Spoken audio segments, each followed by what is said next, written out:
Hi, this is Sarah Perez-Weber reporting for Insider Travel Report, and I'm here at World Equestrian Center Ocala in Florida, which is about an hour and a half northwest of Orlando.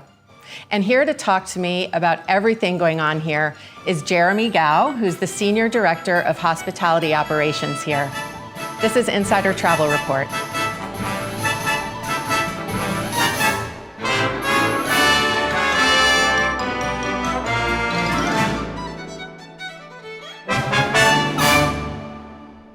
Well, welcome, Jeremy. Thanks for being here, Sarah. Thank you for taking the time to talk to me and for inviting me here. It's been a great stay. For travel advisors who may be unfamiliar with the World Equestrian Center, could you give a little bit of context to what this is and how important it is to the equestrian world?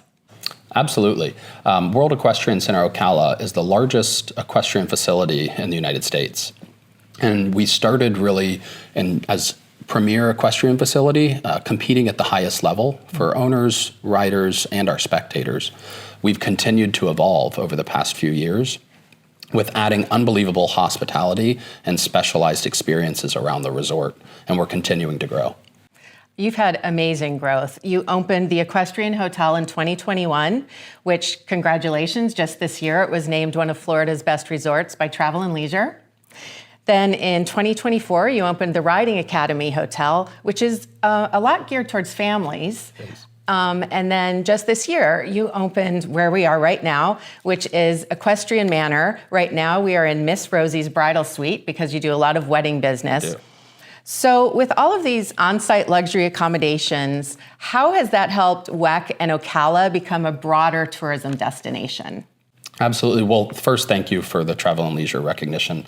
It's a testament to the team and how hard they've worked to create unbelievable guest experiences across the resort. You mentioned our growth. We have grown quite a bit. In 2021, when we opened the Equestrian Hotel, that was really our breakthrough into the luxury hospitality space as a resort. We had already been competing at a very high level from an equestrian perspective, but that added full service restaurants, it added a spa, it added a lot more amenities around that.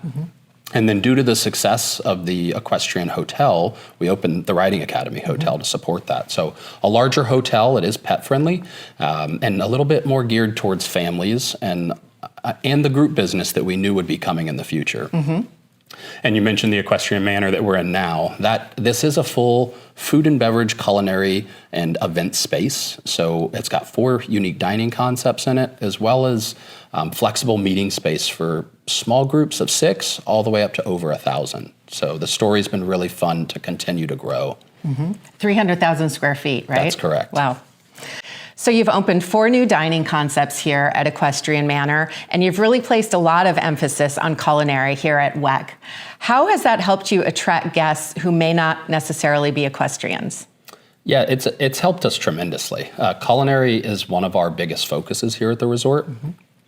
And to give you a great example of that, the first person hired for this whole project was the executive pastry chef. That was before anybody else, and he's done a fantastic job. Inside the Equestrian Manor, it was important that we created 4 unique dining concepts as well. So starting at the grade level, we had really good success with Emma's Patisserie inside the Equestrian Hotel, but we wanted to grow that and make it even larger. So we did another rendition of Emma's Patisserie here in the Manor, much larger. We also added chocolatiers. We added some house-made baking. We have an executive baker here on property, as well as house-made gelato. So those were some of the big differences we incorporated. Across the hall from there, we opened the Polo Pony, which is a lunch and dinner. It's our largest of our 4 concepts. I like to say the most approachable, a beautiful bar space and a great dining room with a very diverse menu that appeals to everybody. And then we wanted to do something different for the market, so we opened 2 rooftop concepts. The first one was White Willow, and that is a Pan-Asian and sushi concept that was really missing in the market. So that one, I will say, was easy to create because that was a hole in the market, and it's been very well received by our customers. Across from White Willow is our fine dining Italian concept called Genevieve's. Dinner only, very intimate, with rooftop patio dining, and overlooks a beautiful sunset this time of the year. You have a food and wine festival here as well, right? We do. How long has that been going on? So this is our 6th annual Food and Wine Festival, and one of our flagship events. I think it's another commitment to our culinary program. This is the one time of the year that the chefs look forward to, the whole team does. They get to think outside the box, be creative, have a lot of fun. And it's a great 3-day weekend for our customers who travel every single year now to visit us. And one thing I wanted to mention that's really cool about Emma's Patisserie is the animatronic figures that you have in there for the kids. Yes. Those are really fun. They're baking and they're doing ice cream. So very cool. So what types of clients should travel advisors be sending your way? And what's the best way for travel advisors to be working with you? We appeal to a lot of different clients here. And I think the client that enjoys World Equestrian Center the most is somebody looking for an experience that's unique. There's traditional beach Florida vacations, there's traditional theme park vacations, but if you're looking to see something unique, especially in the equestrian lifestyle, with great hospitality and a resort feel where you don't need to leave the resort, World Equestrian Center is the perfect spot. Well, one thing we haven't touched on yet is the shopping. There are some beautiful shops in the Equestrian Hotel, and right now you're building a whole new shopping experience here. So could you tell us a little bit about that? Absolutely. Retail has been a big focus of ours since we started developing the property, and we're continuing to grow that with the shops off 80th. So by the end of the year, we'll be adding 28 new storefronts with a wide variety of retailers, from equestrian to non-equestrian, and we've got some really exciting things coming. And you get a lot of local business for that as well? Absolutely, we do. And the equestrian customer travels, and a lot of the time with their family or with their barn and everybody that comes with that, and they'll stay for up to 12, 14 weeks at a time. Wow. And where we really see almost half of our business is from our local customers or weekend travelers, or people just wanting to get away and enjoy a nice resort experience within the equestrian lifestyle. How does the opening of the Equestrian Manor increase your capacity for groups? And what type of group and event business are you getting here? Great question. The core of our group business has always been equestrian, but the Equestrian Manor continued to expand that. And we've really seen a lot of weddings. We've also seen a large segment of our group business be corporate and associations as well. The Manor was designed specifically for smaller groups as well as really large groups with our over 10,000 square foot ballroom. Well, something I saw yesterday in my tour of the property was the beautiful chapel that you have here, which I thought was so interesting and unusual. So could you talk a little bit about how you use that for weddings? Absolutely. And an interesting fact, that was the first building built here on property. Wow. Our owner found her favorite piece of land, and that's where she decided to place the chapel, and the rest of the resorts continued to grow around it.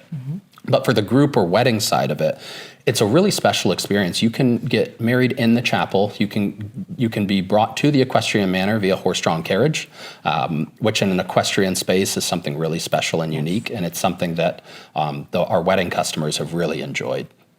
Well, you've been here at World Equestrian Center since the beginning when the Equestrian Hotel opened. So how have you seen the equestrian travel niche evolve and interest grow in equestrian events? Yeah, great question. I've seen it evolve tremendously. And I think World Equestrian Center Ocala has really been at the forefront of that. And we've really given our customer, a non-equestrian customer, a reason to come look at the equestrian sport at such a high level, at such a beautiful facility. So what type of equestrian events can travel advisors tell their clients that they can experience here? Yeah, great question. We've got a lot of different equestrian events that we put on here at the World Equestrian Center, from hunter-jumper shows to dressage to Western. We've also got a lot of non-equestrian events on the calendar year-round, from our Kentucky Derby hat party to our Winter Wonderland to our Food and Wine Festival. So there's a lot of different events that we do year-round. So one thing I think is rather remarkable about the World Equestrian Center is you really feel like you're in a world of its own here, and yet people can get here really easily by flying into Orlando or Tampa. So could you talk a little bit about how travel advisors can sell more of the World Equestrian Center to their clients?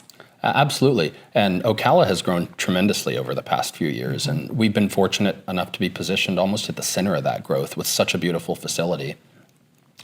Travel advisors, I think what they can give their clients is a very unique experience, something that doesn't exist anywhere else in the world, in the heart of Central Florida, easy to get to, but something so specialized and unique that they just won't forget.